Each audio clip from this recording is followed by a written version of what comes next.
Bonjour, aujourd'hui dans cette vidéo nous allons parler de la mémoire. Ah oui, merci Colette.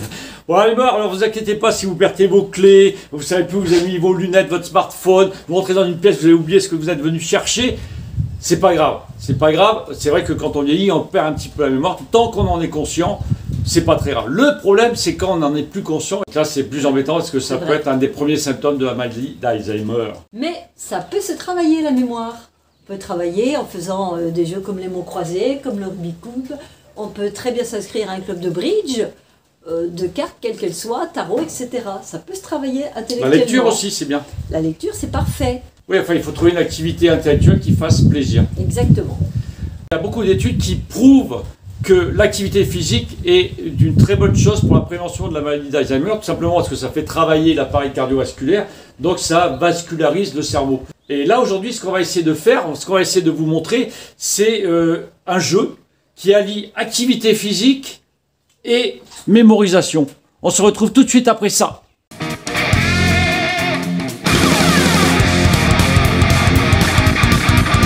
Et voilà, c'est Colette. Et c'est Bernard. Nous avons créé cette chaîne 3S pour les seniors qui veulent rester au top.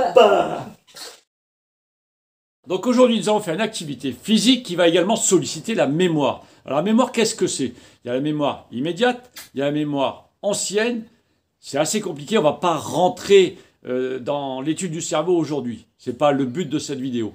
Par contre, si on veut apprendre une leçon ou une choré, on va utiliser plusieurs types de mémoire. Effectivement, il y a la mémoire visuelle, la mémoire auditive, la mémoire gestuelle et bien sûr la mémoire olfactive. Aujourd'hui, on va plutôt parler de la mémoire gestuelle puisque nous allons faire une petite chorégraphie devant vous et essayer bien sûr de mémoriser tous les gestes. Ah, mais il va quand même y avoir la mémoire visuelle et auditive qui va être sollicitée. C'est vrai. La seule mémoire qui ne va pas être sollicitée, c'est l'odeur. Donc nous vous proposons un jeu qui est très simple. C'est parti. Alors, il va falloir que tu mémorises ce que je fais. Premier exercice, je propose un squat. C'est facile. Un squat. Et moi, je rajoute un coup de genou. Alors, moi, je vais faire un squat, un coup de genou, un coup de genou. Un squat, un coup de genou, les mains sur les épaules. Un squat, coup de genou, main sur les épaules, saut. Super. Squat, coup de genou, main sur les épaules, saut. Et 1, 2, 3. Squat, coup de genou, et on accélère, main sur les épaules, saut, et 2, 3, 4. Hein? Super. Attends, hop, et un demi-tour. Ah ok, d'accord.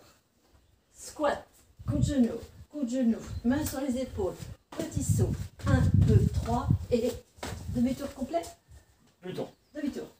Et je rajoute Squat, droite, gauche, main sur les épaules, et tac, 180, et touc. Je sais pas où il y a un truc. Là. si, t'as inversé.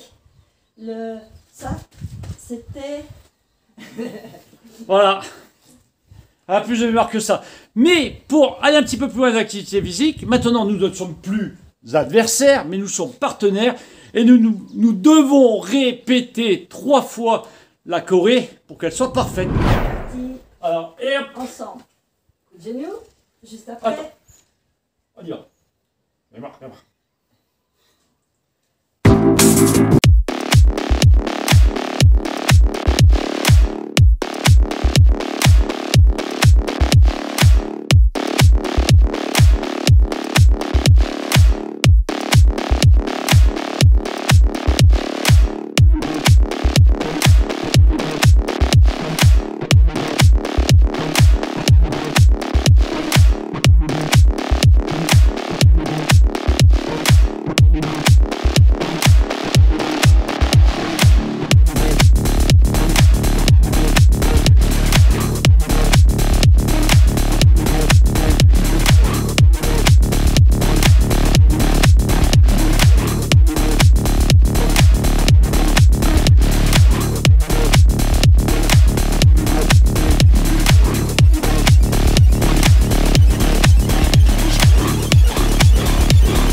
olfactive.